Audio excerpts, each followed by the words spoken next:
was hard to write down. She was upside down in a busted car, half off the pavement. Playing it safe wasn't good enough. Maybe once you should lose your mind.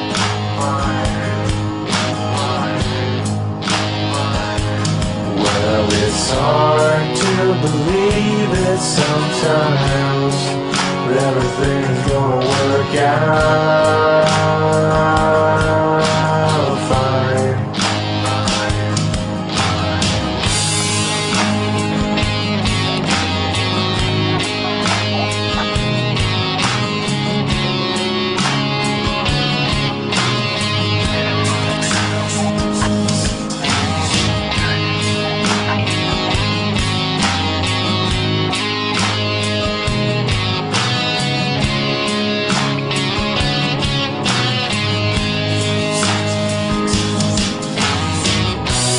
Playing it safe wasn't good enough.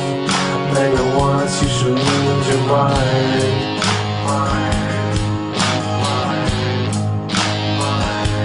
Well, it's hard to believe it sometimes, but everything's gonna work out fine. Talking to strangers and going through changes in your own mind.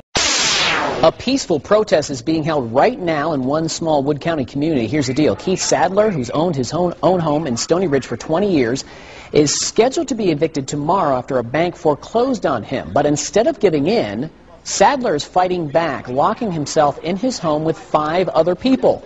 He plans to stay there as a means of non-violent civil disobedience until he is forced out. Members of the Toledo Foreclosure Defense League believe if the big banks can get a government bailout, people like Sadler should as well.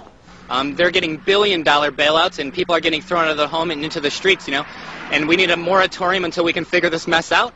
And until people start taking back their land in communities, it's going to keep happening. Sort of time to step up and take back the land.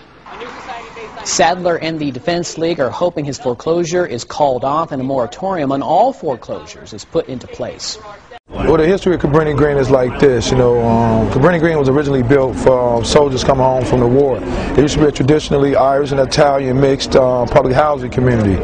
Over the years, it started to change where more and more African Americans started to move into the community, and then you had white flight. After that, Cabrini Green hung around for a long period of time. We went through various hands of management, Chicago Housing Authority, HUD, and then back into the management of residents. When management was ran by residents, it was a beautiful place. It was a beautiful community. I remember times we would have outings, community cookouts. We had so many community programs over here. Children had things to do. It was easy to find employment. Our resident management companies made sure that we had work. Taking care of the community, which was key, that they hired a lot of people from the community to take care of the community, and that's how we pretty much kept it up. Cabrini Green started to change as the politics in Chicago started to change. The management eventually had a contract not renewed. It was given to the friends of the mayor, who subsequently, after he received it, allowed a gate to fall down and kill a 3-year-old boy. After that happened, it changed hands to another management company. The new management company had been completely disrespectful to residents. But throughout the history of Cabrini Green, Cabrini Green has always been known to fight and resist. But over the years, you know, through the mismanagement by the Housing Authority and budget cuts, our community has been able to fall into despair. But we as residents have been the ones that's taking care of it. We have always been strong on taking care of each other, and our main goal is to make sure that nobody's over here evicted.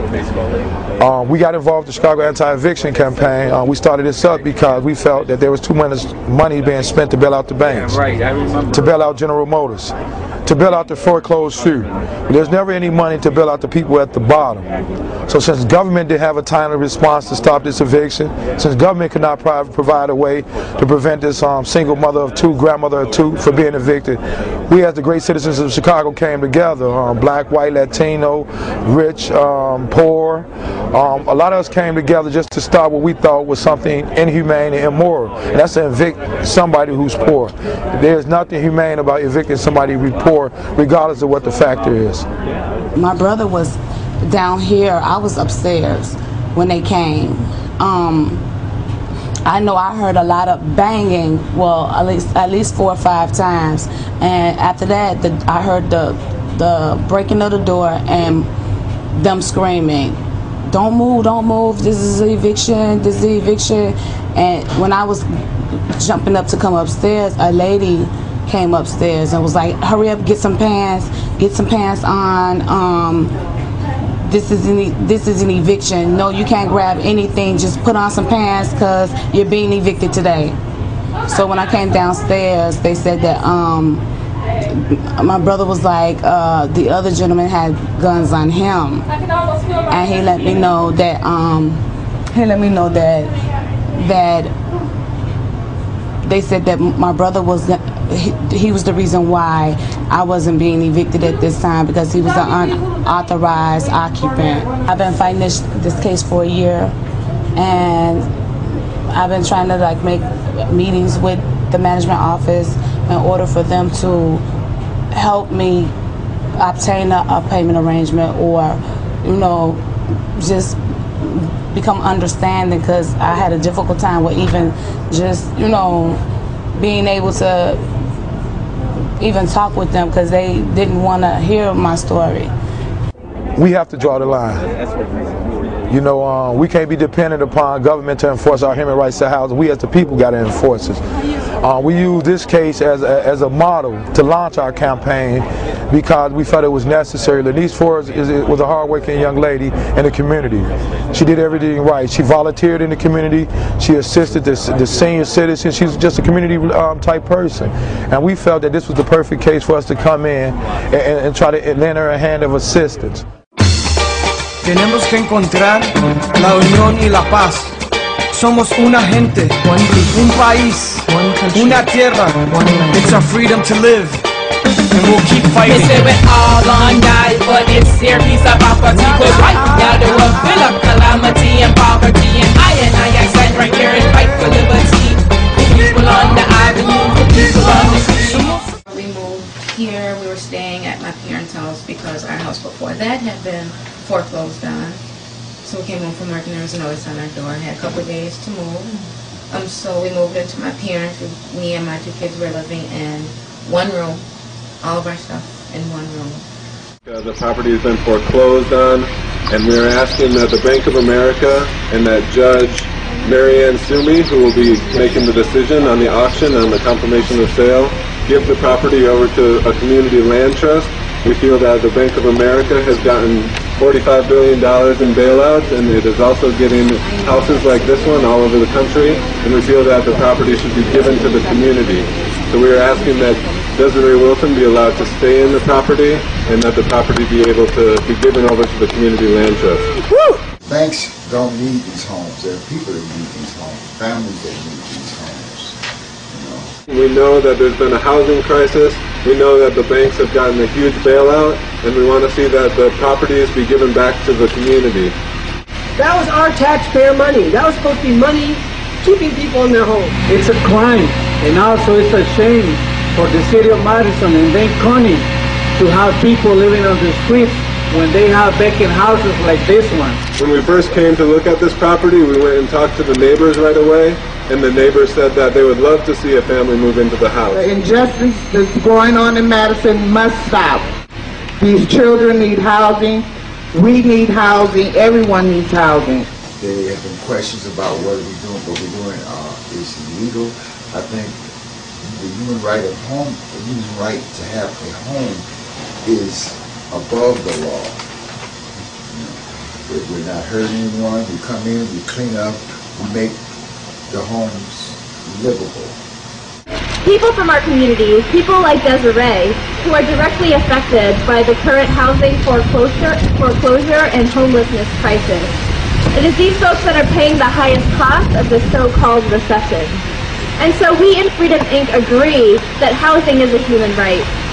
And when banks and financial institutions are not taking responsibility, we believe that it is this kind of action, these live-ins across the nation, that are necessary to address the issues at hand. And also here to ask the authorities here in Madison and Dane County to do the right thing, stand on the side of the community. And I really hope that the authorities, I mean, if their motto is protect and serve, this is a community they need to be protecting and serving. We're making history. We're doing a great thing here. It's helping me now, but it's paving the way for so many more people to have or be able to have a house of their own. You got to give the people what they want. People over profits! People over profits! People over profits! People over profits! People over profits! People over profits! People over profits! People over profits! People over profits! People over profits! People over profits! People over profits! People over profits! People over profits! People over profits! People over profits! We're out here to try to stop this auction from continuing because they're foreclosing people's houses. People don't have a chance to buy back their houses. The banks have made a whole bunch of money off of mortgages, off of bailouts. And we think it's not right for them to come out here and then sell these people's properties. People need homes. Housing is a right that we all should have a right to, and that's why we're out here today. You cannot make a bunch of noise out here with the law in front of the court. And do not do whatever you're doing now.